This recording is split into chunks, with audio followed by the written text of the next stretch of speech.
مخلوق کو مجازن مالک و مختار جاننا شرک نہیں ہے۔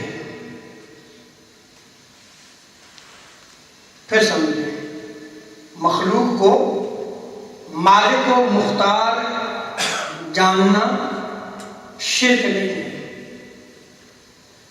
اب جب ہم تاجدار کائنات صلی اللہ علیہ وسلم کے اختیارات کی بات کرتے ہیں تو وہ کہتے ہیں دیکھیں جی یہ شرک ہو رہا ہے۔ کیا ہو رہا ہے؟ شرک ہو رہا ہے۔ تاجدار کائنات صلی اللہ علیہ وسلم کو اللہ تبارک و تعالیٰ کی ذات کے ساتھ داخلہ کر دیا گیا، وہ کلیم کرتے ہیں، حالانکہ رب تعالیٰ نے جہاں صراحتاً اپنی ملکیت اور اپنی قدرت کا بیان کیا ہے، وہیں اسی قرآن مجید میں لفظ مالک کی بحث کرتا ہوں سے۔ لفظ مالک تو وہی ہے نا، مالک حقیقی وہی ہے۔ جیسے رب تعالیٰ نے الفاتحہ ہر نماز میں ہم پڑھتے ہیں، مالک یوم الدین، یوم قیامت کا وہ مالک، یوم قیامت کا وہ، یوم الدین کا وہ مالک ہے۔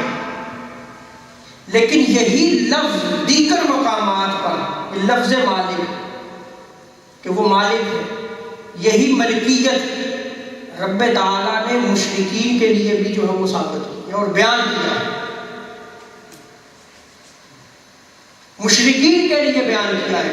اسی لفظ کو، وہی لفظ جو مالک یوم الدین کہ وہ یوم قیامت کا مالک ہے، وہی مالک کا لفظ مجازن جو ہے وہ مشرکین کے لیے بھی استعمال ہوا ہے۔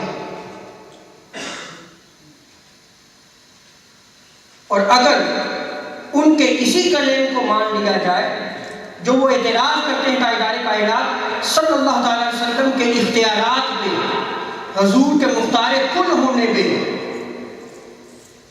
تو پھر تو بعض قرآن مجید کی آیات کا انکار ہو جائے۔ جیسے سورہ یاسین ورس 71 میں اللہ تبارک و تعالیٰ نے ملکیت و اختیار کو مجازن بیان کرتے ہوئے ارشاد فرمایا اولم یروا انا خلقنا لهم مما عملت ایدینا انعاما فهم لها مالکون۔ وہی مالک کی امیدی جو یہاں پہ ہے مالکون۔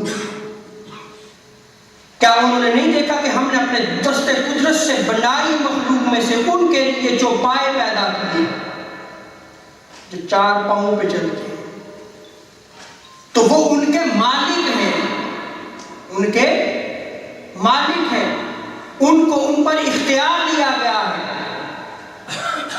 تو دیکھیں رب تعالیٰ نے وہی ملکیت، وہی اختیار مشرکین کے لیے بیان کیا ہے، حالانکہ اللہ تبارک و تعالیٰ نے جو اپنے محبوب بندوں کو مالک و مختار بنایا ہے، یہ سب اس کی عطا ہے، یہ سب اس کی۔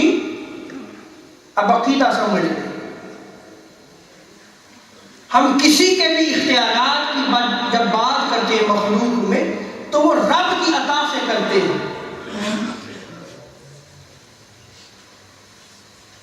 خواہ وہ اولیاء کرام کے لیے ہو، خواہ وہ طبقہ انبیاء کے لیے ہو، خواہ وہ تاجدار کائنات صلی اللہ تعالی وسلم کے لیے ہو۔